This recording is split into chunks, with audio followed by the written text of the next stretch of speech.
संजय मिश्रण साहब, जो जिस बात पर मैं आपकी प्रतिक्रिया चाहती हूँ वो पहले अपने दर्शकों को बता दे और प्रधानमंत्री ने जो उस पर कहा है वो भी सुना दे, फिर आप उस पर प्रतिक्रिया दीजिएगा। क्योंकि जो India middle east Europe economic corridor का ऐलान पीएम ने किया, ग्लोबल बायोफ्यूल्स अलायंस का किया, लेकिन बहुत पोटेंशियल है ये जो India middle east Europe economic corridor की बात आज प्रधानमंत्री ने की है। आइए आपको सुना देते हैं क्या कहा है PM.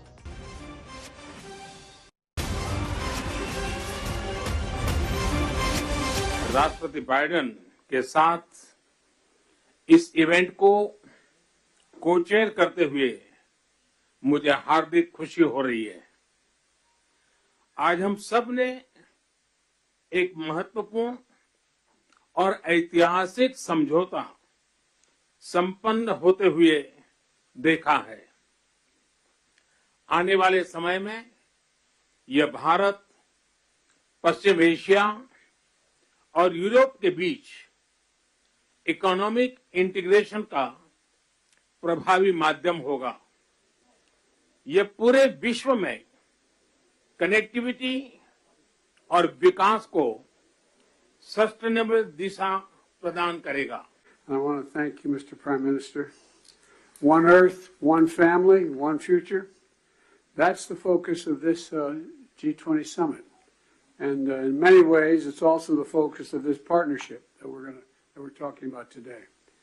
Building sustainable, resilient infrastructure, making quality infrastructure investments, and creating a better future. A future that presents greater opportunity, dignity, and prosperity for everyone.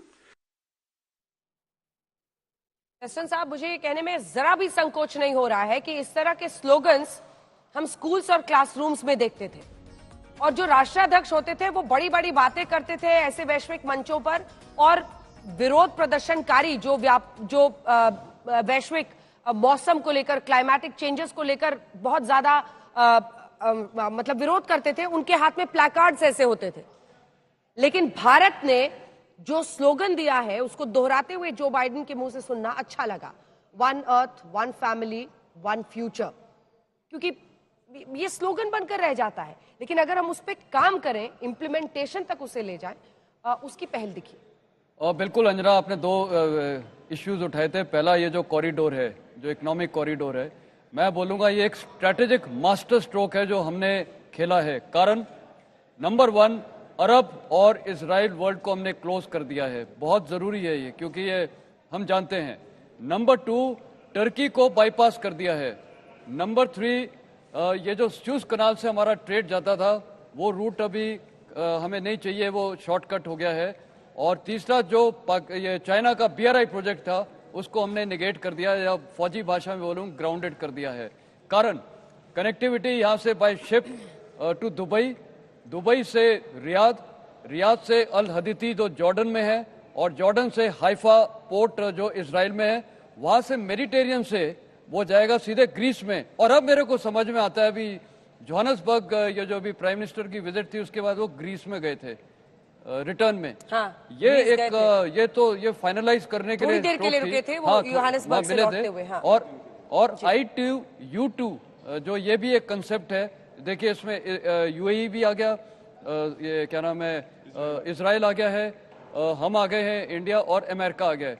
तो ये जो प्रोजेक्ट है, this is a master stroke, strategic stroke है, ये तो laudable है। और जो हमारा अभी शिपिंग रूट है to Greece, it take 17 days, और आज की तारीख में ये जो एक कॉम्बिनेशन ऑफ रूट हो गया, शिपिंग प्लस मेडिटेरियन के थ्रू और ओवरलैंड रूट, 10 दिन का रूट हो जाएगा।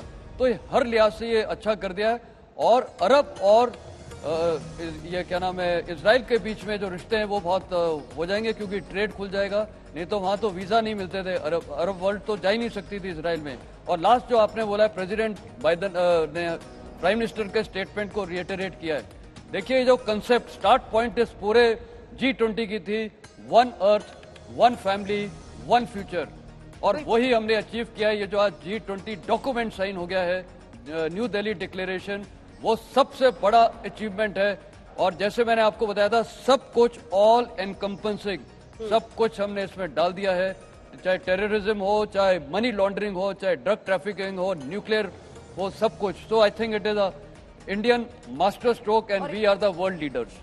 एक सीडेड अ थॉट जिसे कहते हैं कि हमने एक बीज बोया है जिसको लेकर ये मानसिकता जगे कि हमको आने वाली पीढ़ियों का, अगर आप अपने परिवार में ही देखें तो 2 पीढ़ी आगे उनके लिए इस पृथ्वी पर क्या बचेगा, इस तरह की सोच को आगे बढ़ाता है वन फैमिली और वन फ्यूचर का ये पूरा कॉन्सेप्ट। आइए आपको जल्दी से सुना देते हैं पीएम ने आज क्या कहा है, फिर चर्चा आगे लीजिए।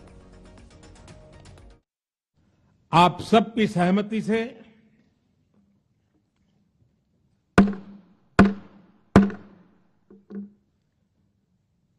आगे की कार्रवाई शुरू करने से पहले मैं अफ्रीकन यूनियन के अध्यक्ष को G20 के स्थायी सदस्य के रूप में अपना स्थान ग्रहण करने के लिए आमंत्रित करता हूं। नई Delhi G20 leaders summit declaration पर सहमति बनी है।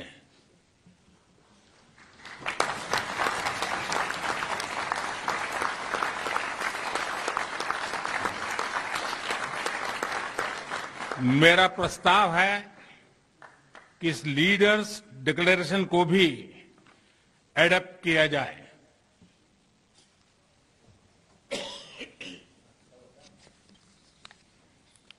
मैं इस डिक्लेरेशन को एडॉप्ट करने की घोषणा करता हूं।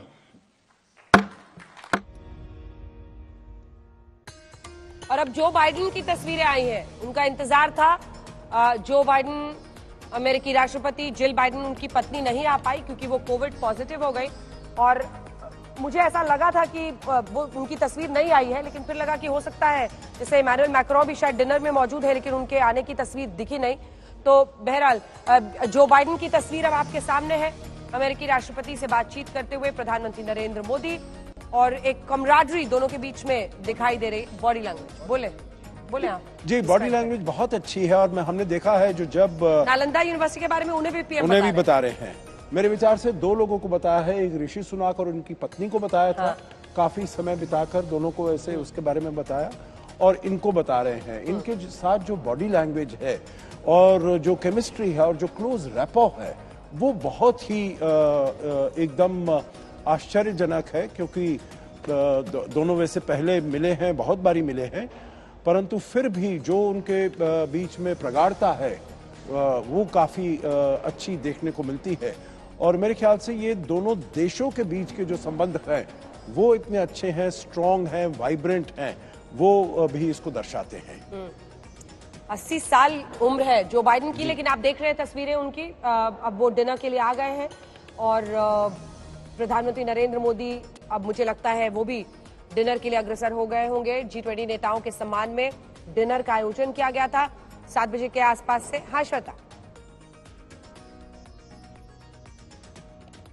मैं ये पूछ रही थी कि जब कोई नेता इतना लेट से आता है तो क्या बाकी इंतजार कर रहे होते हैं? मैं एम्बेसडर सज्जनहार से ये पूछना चाह रही थी कि क्या वो वेट कर रहे होते हैं बाकी सारे लोग कि आ जाएंगे सब एक साथ, फिर खाने की शुरुआत होगी, या फिर खाने की शुरुआत हो जाती है निर्धारित समय के हिसाब से? जी, नॉर्मली नहीं होती है, क्योंकि जब भी वो आते हैं उसमें तो जो होस्ट होते हैं वो शुरुआत करते हैं, कुछ एक छोटा सा संबोधन देते हैं, सभी को वेलकम करते हैं, सभी के लिए कहते हैं बड़ी खुशी हुई हमको, आप यहाँ पर सब आए हैं वगैरह। तो इसीलिए इंतजार किया जाता है। परंतु नॉर्मली जो होता है हमारे डिप्लोमेटिक उसमें एंगेजमेंट्स में सभी लोग समय से आ जाते हैं। अब जैसे राष्ट्रपति मैक्रोन अगर देरी से पहुंचे लंच के लिए तो वो तो अलग बात है, परंतु क्योंकि उनकी फ्लाइट बाद में आई। परंतु इस प्रकार का अगर वो देर से पहुंचे हैं, अगर these are real time photos, तो तब ये इतना ज्यादा ये काफी अनयूजुअल होता है। जो कोई कैसा समय है वो 7:30 का हो और उनके लिए भी बहुत ग्रूसम पूरा शेड्यूल रहा है। जी। कल वो आए, उसके बाद फॉरेन बायलैटरल, और उसके बाद आज सुबह से ही एंगेजमेंट 9:30-10 बजे के आसपास वो पहुंच गए थे। मेसन साहब, अगर हम देखें तो 3 राष्ट्रपति अमेरिकी जिनके साथ पीएम का इंटरैक्शन रहा है, जिसमें सबसे पहले बराक ओबामा, उनके साथ भी एक केमिस्ट्री थी, प्रधानमंत्री अक्सर उन्हें बराक कह के पुकारते थे। उसके बाद डोनाल्ड ट्रंप, और एक तरह से उनके लिए तो प्रधानमंत्री ने वहां जाकर भी कई बार बात की, और डोनाल्ड ट्रंप नारा दोहराते थे पीएम का, सबका साथ सबका विकास वाला। और अब तीसरे राष्ट्रपति के तौर पर हम जो बाइडेन को देख रहे हैं पीएम के साथ, किस तरह की केमिस्ट्री आप देख रहे हैं? और देखिए, ये तीनों प्रेसिडेंट्स के साथ बहुत अच्छी केमिस्ट्री है। मेरे को याद है जब प्राइम मिनिस्टर मोदी वहाँ अमेरिका में गए थे और जो ट्रंप ने वहाँ उनका स्वागत किया था और इंडियन क्राउड था, वो तो अमेजिंग था। तो ये क्यों होता है? ये इसीलिए होता है क्योंकि देखिए, पहली बात, दो इंडिविजुअल्स की केमिस्ट्री मिलनी चाहिए, और यहाँ पर एक कॉमन फैक्टर है प्राइम मिनिस्टर, बाकी तीन तो चेंज हो गए। तो उनकी जो खुद की बॉडी लैंग्वेज है, केमिस्ट्री है, और उनकी जो होल्ड है इंडिया में, जो एनआरआईज हैं उनके ऊपर और विश्व में, तो मेरे ख्याल ऑटोमेटिक है, एक क्लोजनेस बढ़ती है। और जिस प्रकार मैंने डिफेंस अटैचर था मैं अफगानिस्तान में, कई बार क्या होता है कि इंडिविजुअल पर्सनैलिटीज होते हैं, कुछ एम्बेसडर्स होते हैं या कुछ लीडर्स होते हैं, वो कुछ उनमें कुछ होता है कि लोग उनकी तरफ आकर्षित होते हैं। तो मेरे ख्याल प्राइम मिनिस्टर मोदी का कुछ पर्सनालिटी ट्रेट है जो इन सबको आकर्षित करता है। एंड इट अपियर्स कि वो एक बहुत इजी गोइंग, जैसे अभी आप यहाँ डिस्कशन भी इतना अच्छा इजी गोइंग कर दिया है, एक फैमिली टाइप डिस्कशन, तो वो भी एक आर्ट होती है। तो आई थिंक उसको देखते हुए वो बॉडी केमिस्ट्री, और मैं बोल रहा हूँ हर टाइप की धीरे धीरे आप मेरे फेवरेट गेस्ट बन के उभर रहे हैं, जिस रेट पे प्रशंसा कर रहे हैं। अशोक जी, मैं आप पर कोई दबाव नहीं डाल रही हूँ मैं आप पर कोई दबाव नहीं डाल रही हूँ, लेकिन रुपिंदर जी, आपसे एक कमेंट, जब दोनों को आप एक साथ, कल का दिन बाकी और कल के लिए प्राइज ओपन है। एब्सोल्युटली।